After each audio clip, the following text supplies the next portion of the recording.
지난 주간 우리 총회가 속한 대한예수교 장로회 104회 총회가 열렸습니다.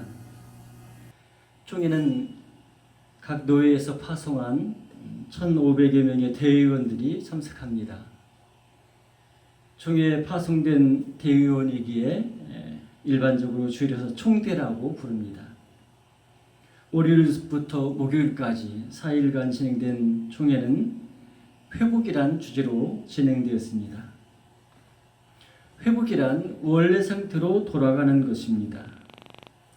기독교에서 사용하는 개혁이라는 것도 뜻도 바꾸는 것이 아니라 원래 참된 그 모습으로 돌아가는 것을 개혁이라고 말하기 때문에 회복이라는 말과 일맥상통합니다.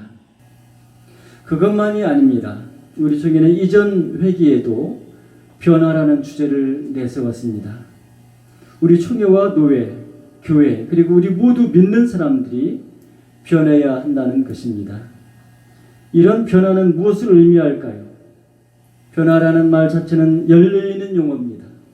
그렇지만은 지난 총회가 내세운 변화는 무엇이든지 다 변하는 것을 말하는 것이 아니에요. 원래의 정상적인 가장 이상적인 그 모습으로 옳은 모습으로 변해야 된다. 이런 의미인 것입니다. 변화라는 주제도 개혁이나 회복과 같은 의미가 되는 것입니다. 이렇게 우리 총회나 교회가 회복이나 변화 그리고 개혁을 부르짖는 이유가 무엇일까요? 그것은 우리 현재의 모습에 문제가 있다는 것입니다. 기독교나 우리 교단 전체가 다 잘못된 것은 아니에요. 많은 부분들 하나님의 말씀을 따라 합당한 모습을 가지고 있습니다. 우리는 성경을 정확무한 하나님의 말씀으로 믿고 있고 사도들이 고백한 신앙의 고백을 합니다. 예수 그리스도를 믿어야만 구원을 받는다고 가르칩니다. 그렇기 때문에 하나님께서 또 성경이 우리에게 가르쳐 주신 그 진리를 그대로 받아서 믿고 있습니다. 그러기에 우리가 근본적으로 하나님을 믿는 우리 성도들이 잘못되었다고 할 수는 없습니다. 중요한 것은 핵심에 있어서 바른 신앙 고백이 있다 할지라도 그게 다가 아니라는 것이에요. 우리 신앙 고백이 바를지라도 다음에 그 믿음을 어떻게 가지고 살아가느냐에 따라서 문제가 될 수도 있는 것입니다. 우리의 바른 신앙 고백을 가지고 우리가 바르게 살아가야 되는데 신앙은 바른데 그 신앙의 고백 또 그 신앙을 가진 사람이 살아야 되는 올바른 삶의 모습을 갖지 않는다면 문제가 된다는 것입니다. 하나님 앞에 신앙 고백을 갖고 바른 믿음을 갖는 것도 중요하지만은 그 말씀을 하나님의 말씀을 따라서 믿음으로 살아가야 된다 하는 것을 말하는 것이에요. 안타까운 것은 바른 믿음을 가졌음에도 삶이 다를 수 있어요. 바른 신앙 고백 가져서도 실제로는 믿지 않을 수 있어요. 바른 믿음을 가진 것처럼 보이는데 실제로는 신앙 고백대로 살지 못하기도 합니다. 그러기에 겉으로 보기에는 바른 믿음의 사람처럼 보이는데 실제로는 믿음에서 떠나서 잘못된 그런 모습이 있을 수 있다는 것이에요. 삶이 뒤따르지 못하는 것도 문제지만은 그 뒤따르지 못하는 삶의 기초가 되는 그 신앙에도 문제가 있을 수 있는 것입니다. 그러기에 믿음이 변질되어 육체를 쫓아서는 안 된다는 것입니다. 믿음이 변질된 사람들을 향하여 사도 바울은 갈라디아 3장 3절에서 다음과 같이 말합니다. 너희가 이같이 어리석으냐? 성령으로 시작하였다가 이제는 육체로 마치겠느냐? 믿음으로 성령으로 시작했지만은 변질될 수 있다는 것입니다. 부패한 인간은 세속화되고 욕심에 사로잡힐 수 있습니다.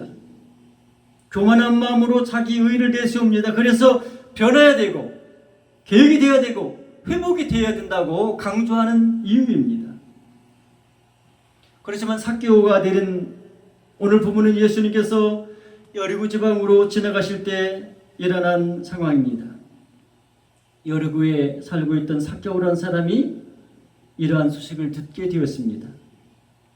예수님이 지나간다 할지라도 관심이 없는 사람에게는 그것이 아무 의미가 없을지 모릅니다. 하지만 삭개오는 예수님이 지나간다는 말을 예사로 듣지 않았습니다. 많이 고민을 했을 것입니다. 바쁜데 예수님이 오시는 그 곳에 나가야 될까? 멀찍이 한번 보는 것이 무슨 의미가 있을까? 아마 이런 고민을 했을 수 있습니다. 그렇지만 삭개오가 내린 결론은 예수님이 지나가시는 길거리로 가는 거였습니다. 단순한 호기심이었을지도 모르지만은 어떻게 보면 삭개오에게는 영적인 관심이 있었습니다. 세상에 살면서 세속화되고 지나친 욕심으로 도를 넘어서 잘못을 저지르기도 했습니다. 그런 자신의 모습을 알고 있기에 뭔가 영적인 나의 문제가 무엇인지 발견하고 점검해야 되겠다는 그런 필요성을 느꼈을 것 같습니다. 또 어떻게 보면 다른 사람의 시선이 많이 느껴졌을 거예요. 삭개오는 지금까지 신앙이나 하나님에게서 멀리 떨어져 있는, 멀어져 있는 그런 모습으로 살아온 것이 사실입니다. 본문은 삭개오가 어떤 사람이었는지를 설명합니다. 오늘 본문 누가복음 19장 1절 2절 말씀을 같이 봉독하겠습니다. 시작. 예수께서 여리고로 들어가 지나가시더라. 삭개오라 이름하는 자가 있으니 세리장이요 또한 부자라. 예수님께서 여리고를 지나가신다는 소식은 삭개오에게 매우 중요한 정보였습니다. 멀리 계실 땐 중요하지 않았을지 모르는데 여리고로 지나가신다고 하였기 때문에 삭개오는 이번 기회에 예수님을 꼭 만나야 되겠다고 생각했던 것 같아요. 어떤 상황이 전개될지는 아직 알지 못하지만 삭개오는 예수님이 지나가신다고 한 그 길로 나갔습니다. 삭개오의 마음은 편하지 않았을 것입니다. 자신에 대한 어두운 그림자가 있었기 때문입니다. 오늘 본문에 나오는 삭개오의 직업이 문제였습니다. 삭개오의 직업은 세리장이었습니다. 오늘날의 말로 표현하면 세무서장이라고 할 수 있습니다. 문제는 세리장이 큰 권한과 지위를 가지고 있긴 하지만 평판이 좋지 않다는 것입니다. 시대나 직무의 특성상 세무 관련 일은 죄와 관련이 있습니다. 세리는 죄인의 대명사였어요. 이런 상황에서 예수님을 보거나 만나겠다는 생각은 어불성설일 수 있습니다. 삭개오가 예수님께 나오는 것을 방해하는 첫 번째 장애물이 자기 자신의 직업이었을 거라는 거예요. 튀지 않고 가급적이면 다른 사람의 시선에 드러나지 않는 것이 최선이었을 것입니다. 그렇지만 삭개오의 마음속에는 영적인 가급함이 있었습니다. 자기 직업이나 자기가 가지고 있는 문제가 해결되기 위해서는 특단의 대책이 필요하다고 생각했을 것입니다. 삭개오가 예수님을 만나려고 예수님이 오신다는 그 길로 나갔던 이유 중에 하나일 것입니다. 삭개오가 예수님을 보려고 나갔지만 장애물이 또 있었습니다. 예수님 보려고 나온 사람들이 많이 있었기 때문입니다. 예수님 보기 위해서 그곳에 있는 많은 사람들, 그 사람들 사이에서 예수님을 보기는 쉽지 않았습니다. 어떻게 해야 될까요? 제일 예수님이 계신 그 제일 앞부분, 앞자리에 가서 서 있어야 되는데 어디로 예수님 오실지도 정확하게 알지 못하고 사람이 많기 때문에 자기만 그 앞에 나가설 수가 없는 상황입니다. 더군다나 뒤에 있게 되면 키가 커야 이제 예수님 얼굴에다 볼 수 있을 거예요. 그렇지만 삭개오는 키가 작았습니다. 그렇지만 예수님이 어디로 지나가실지 모르는 거예요. 그렇기 때문에 삭개오는 예수님을 보기 위한 방법을 찾아보았습니다. 아마 예수님에 대해서 별 관심이 없는 사람, 그렇게 큰 관심, 내가 꼭 예수님 만나야 되겠다 이런 생각이 없는 사람이라고 한다면 에이, 사람들도 많고 만나야 뭐 하겠어 하고 돌아가지 않았을까요? 그렇지만 삭개오는 그러지 않았습니다. 예수님을 꼭 만나겠다고 생각했습니다. 감나무 아래에 누워서 감 떨어지기만 바랄 수가 없었습니다. 삭개오는 많은 사람들의 방해를 받지 않고 예수님을 볼 수 있는 위치를 찾았습니다. 주변에 있는 나무에 올라간 것입니다. 위험성이나 체면의 문제도 있었지만 어쩔 수 없었습니다. 오늘 보면 누가복음 29장 3절 4절 말씀을 함께 읽어보겠습니다. 시작. 그가 예수께서 어떠한 사람인가 하여 보고자 하되 키가 작고 사람이 많아 할 수 없어 앞으로 달려가서 보기 위하여 돌 무화과 나무에 올라가니 이는 예수께서 그리로 지나가시게 되미로라. 아멘. 우리가 무엇을 하려 할지라도 장애물이 있습니다. 근데 예수님을 보려 할 때는 이런 장애물이 없을까요? 예수님 만나는 것, 예수님을 구주로 믿는 것, 이 일은 더 큰 장애물이 있을 수 있어요. 어려움이나 시험이나 방해가 있습니다.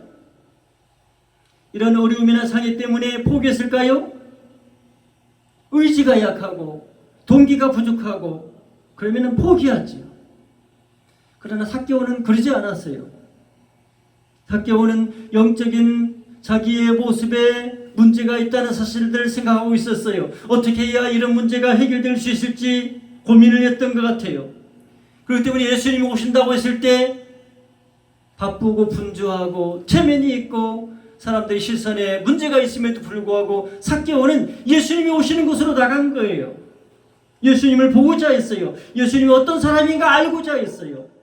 자기의 영적인 문제를 해결할 수 있는 그런 분이 되시지 않을까, 이런 기대를 갖고 나갔습니다. 그렇기 때문에 삭개오는 포기할 수 없었습니다. 그래서 예수님이 지나려고 하는 그 길 앞쪽으로 달려갔어요. 그리고 그곳에 있는 돌무화과 나무에 올라갔습니다. 최면을 불구하고 예수님을 보기 위해서 이런 노력을 하게 된 것입니다. 삭개오의 예상은 맞아떨어졌습니다. 예수님께서 삭개오가 오른 뽕나무, 돌무화과 나무 곁으로 다가왔습니다. 삭개오의 계획이 무엇이었을까요? 예수님 만나서 악수하는 거였을까요? 악수하고 대화를 나누는 것이었을까요? 그렇다면 뽕나무에 올라가면 안 될 것입니다.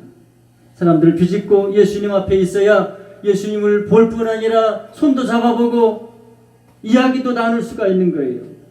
근데 삭개오가 뽕나무에 올랐어요. 예수님과 손을 잡거나 대화하는 것을 포기한 거예요. 예수님 바라보는 것만으로도 만족할 수 있다고 생각한 것입니다. 그런데 삭개오가 의도하지 않았던 상황이 벌어졌습니다. 예수님께서 삭개오가 올라간 돌무화과 나무 있는 곳으로 다가왔습니다. 삭개오에게 말을 걸었습니다. 삭개오의 마음이 어땠을까요? 어린이 나무에 올라가 있는 모습이 노출되었습니다. 키가 작고 통통한 전신이 노출되었습니다. 삭개오가 세리라는 사실을 알고 있는 사람들도 있었을 것입니다. 삭개오는 부끄러웠을 거예요. 많은 사람들 앞에 벌거벗은 것 같은 느낌이었을 것입니다. 얼마나 창피하고 체면 구기는 일이었을까요? 오늘 보면 누가복음 19장 5절 6절 말씀을 같이 읽어보겠습니다. 시작. 예수께서 그곳에 이르사 쳐다보시고 이르시되 삭개오야 속히 내려오라. 내가 오늘 내 집에 유하여야 하겠다 하시니 급히 내려와 주려고 하며 영접하거늘. 예수님은 길을 지나시다가 한 사람이 돌무화과 나무에 올라가 있는 우스꽝스러운 모습을 보았습니다. 나무에 오른 모습도 예사가 아니지만 키가 작고 통통한 모습이 더 우스웠을 것입니다. 예수님은 그가 세리라는 사실도 알고 있었을 것입니다. 그래서 예수님은 삭개오가 오른 나무 곁으로 다가갔습니다. 예수님께서 돌무화과 나무에 오른 삭개오 곁으로 다가간 이유가 무엇이었을까요? 예수님께서 하신 말씀을 들으면 삭개오에게 다가간 이유가 무엇인지 알 수 있습니다. 이렇게 말씀하셔요. 삭개오야 속히 내려오라. 내가 오늘 너의 집에 유하여야 하겠다. 예수님은 삭개오에게 내려오라고 했습니다.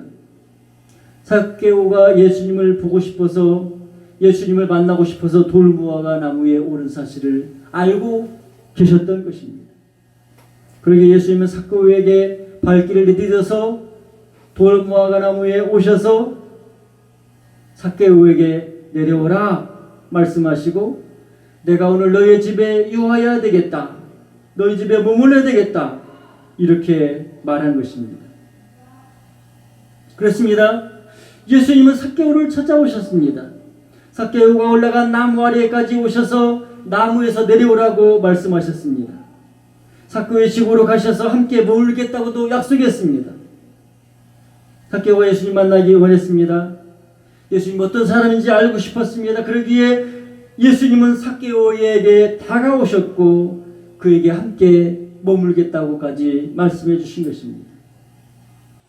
마태복음에 보면 구하라 주실 것이요 찾으라 찾을 것이요 문을 두드리라 그러면 너에게 열릴 것이다.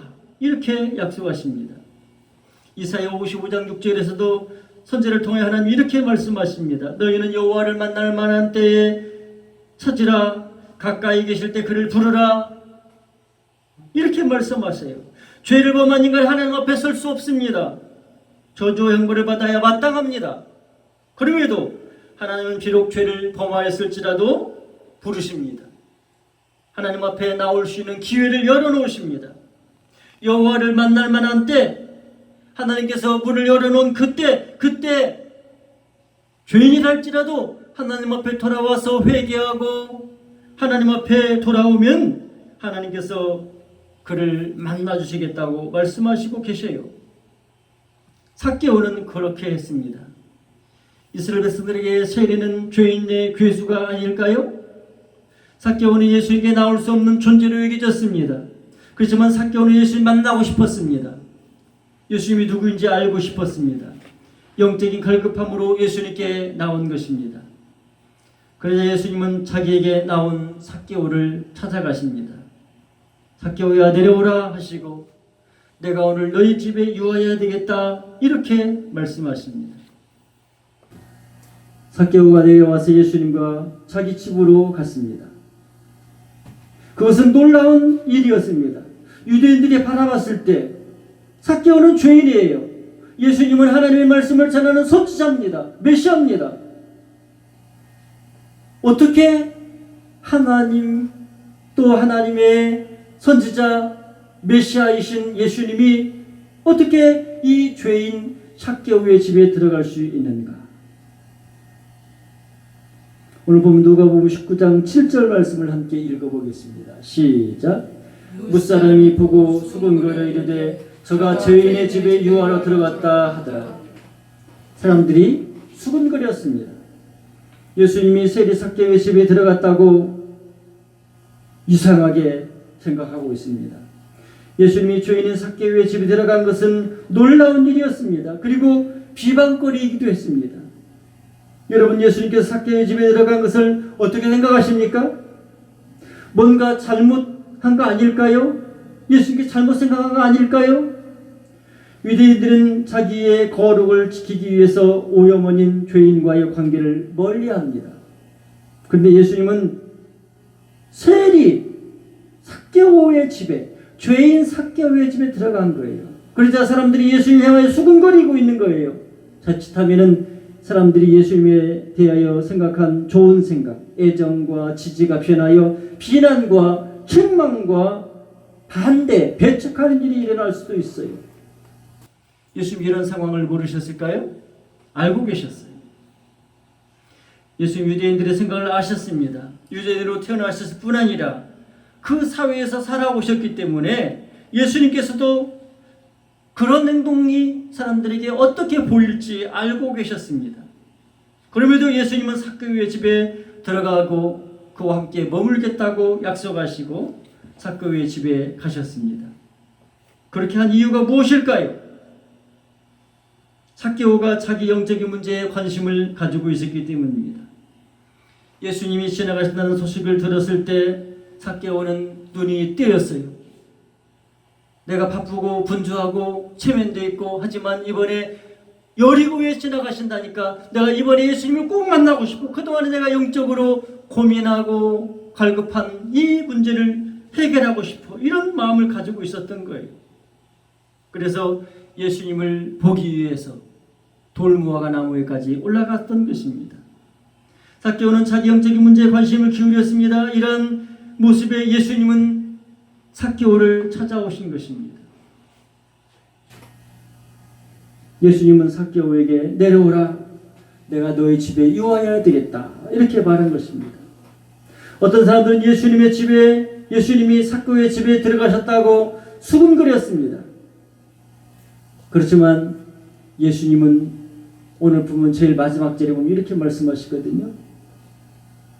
인자의 온 것은 잃어버리는 자를 찾아 구원하려 함이니라, 이렇게 말씀하셨어요. 예수님은 잃어버린 자를 찾으러 오셨어요.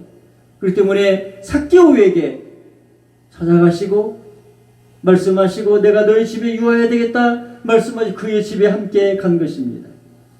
이런 호의와 사랑에 대해서 삭개오는 어떤 반응을 보였을까요? 삭개오는 정말로 예수님 만날 준비가 되어 있을까요?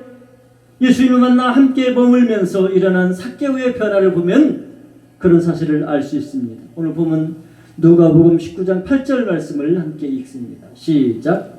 삭개오가 서서 주께 여짜오되 주여 보시옵소서, 내 소원의 소유의 절반을 가난한 자들에게 주겠사오며 만일 누구의 것을 속여 빼앗은 일이 있으면 내 갑질이나 갚겠나이다. 아멘. 예수님께서 삭개오의 집에 들어가서 어떤 대화를 나누는지는 우리가 모릅니다. 그렇지만 문제는 삭개오가 어떤 결단과 변화를 일으켰는지를 우리는 본문의 말씀을 통해서 알 수 있습니다. 삭개오가 예수님에게 자기 결심을 이야기합니다. 어떤 결심입니까? 자기 소유의 절반을 떼어서 가난한 자들에게 나눠주겠다고 한 것입니다. 여러분, 지금까지 삭개오의 삶은 어땠을까요? 삭개오는 악착 같은 삶을 살았습니다. 왜 그랬을까요? 부를 축적하기 위해서.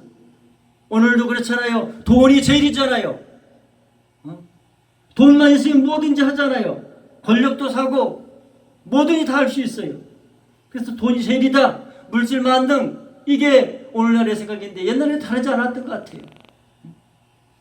삭개오가 세리가 되고 재산을 많이 모을 수 있었던 것, 그것은 이와 같이 재물에 대한 욕심 때문이었다고 생각을 할 수 있습니다. 그러기 위해서 삭개오는 자기 명예는 아랑곳하지 않았습니다. 신앙도 저버렸습니다. 당시 세리의 모습은 당시 세리의 모습을 삭개오에게 여실히 투영시켜 볼 때 삭개오는 죄인일 뿐 아니라 이기적이고 무자비한 사람이었던 것입니다. 그런 삭개오가 변화됐습니다. 그렇게 집착하고 비난이나 모욕을 아랑곳하지 않고 재산 축적에만 열심을 냈던 이 삭개오가 변해서 자기 소유의 절반을 가난한 자들을 위해서 내어놓겠다고 말했습니다. 가난한 자들을 구제하기 위해 자기의 재산을 포기한 거예요. 그것만이 아닙니다. 삭개오는 다른 사람의 재물을 속여 빼앗은 것이 있으면 4배나 갚겠다고 했습니다. 세리로서 삭개오는 굉장한 권력을 가지고 있었습니다. 세금 징수권이라고 하는 것은 참 무서운 거예요. 오늘날도 세무조사하면 그 회사가 망한다고 하잖아요. 이것저것 다 조사하고 그 잘못된 것에 몇 배를 이렇게 세금으로 부과하고 그럼 그 회사가 휘청거리고 부도가 나기도 하고 이렇게 되는데 이 삭개오가 그런 권한이 있었던 것입니다. 세금 징수권. 그렇기 때문에 그것을 악용하여서 자기 재산을 축적한 거예요. 그러나 삭개오는 자기가 세금 징수권을 가지고 부당하게 이렇게 한 거에 대해서 4배로 갚겠다고 해요. 세금을 거두는 정당한 것이지만은 그것을 악하게 부당하게 사용한 것이 문제인데 그런 일이 있을 수 있을까 없을까요? 있지 당연히. 그 짓 하려고 자기 재산을 내어서 세금 징수권을 사서 그렇게 세금을 거두고 있는 것이거든요. 그것 때문에 유대인들의 원성이 높았고 또 세리는 죄인으로 취급을 받게 되었던 것입니다. 그런데 예수님 앞에 삭개오는 전혀 다른 모습을 보입니다. 여러분, 삭개오가 예수님 앞이라고 헛소리를 하는 것일까요? 가끔 어떤 정치인이나 유력 권력자들은 상황을 모면하기 위해서 제 재산을 이렇게 하겠습니다. 제가 어떤 곳에 이렇게 기부를 하겠습니다. 이렇게 하는 사람들이 있어요.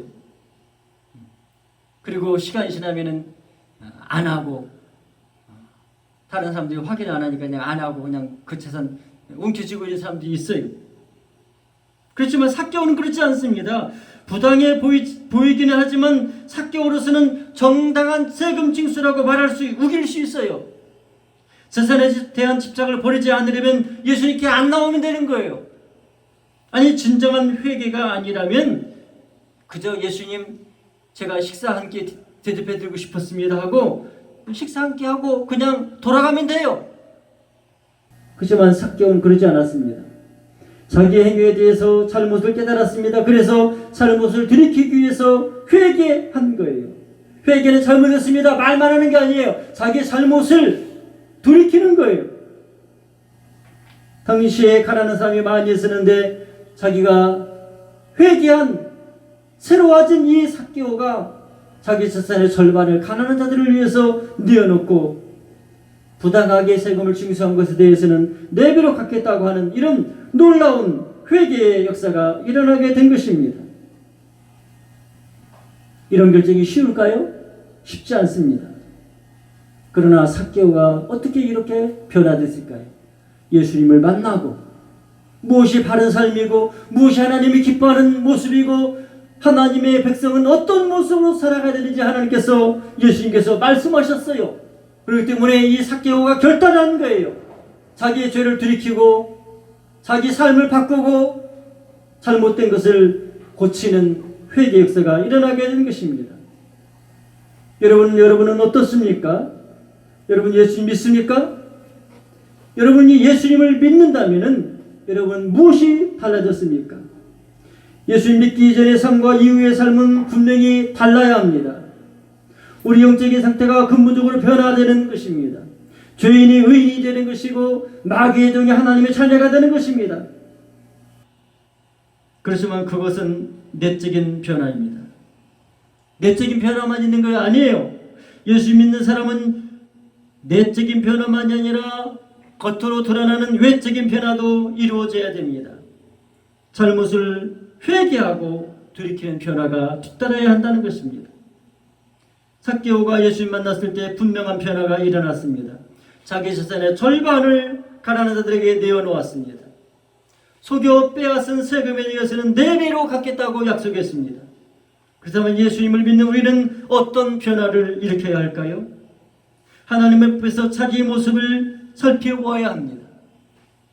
예수님을 믿는 성도로서 하나님의 말씀대로 살지 못한 것이 있는지 돌아봐야 합니다. 예수님 믿는다면 우리의 삶이 달라져야 되거든요. 잘못된 것이 있다면 회개해야 됩니다. 개혁을 해야 되고 변화가 일어나야 되고 회복이 이루어져야 된다는 것이 오늘 말씀의 교훈입니다. 삭개오의 이런 변화에 대한 예수님의 평가는 어땠을까요? 잘했다고 했겠어요? 못했다고 했겠어요? 오늘 보면 누가복음 19장 9절 10절 말씀을 같이 읽어보겠습니다. 시작. 예수께서 이르시되 오늘 구원이 이 집에 이르렀으니 이 사람도 아브라함의 자손이미로다. 인자가 온 것은 잃어버린 자를 찾아 구원하려 함이니라. 아멘. 예수님은 삭개오의 회개를 인정했습니다.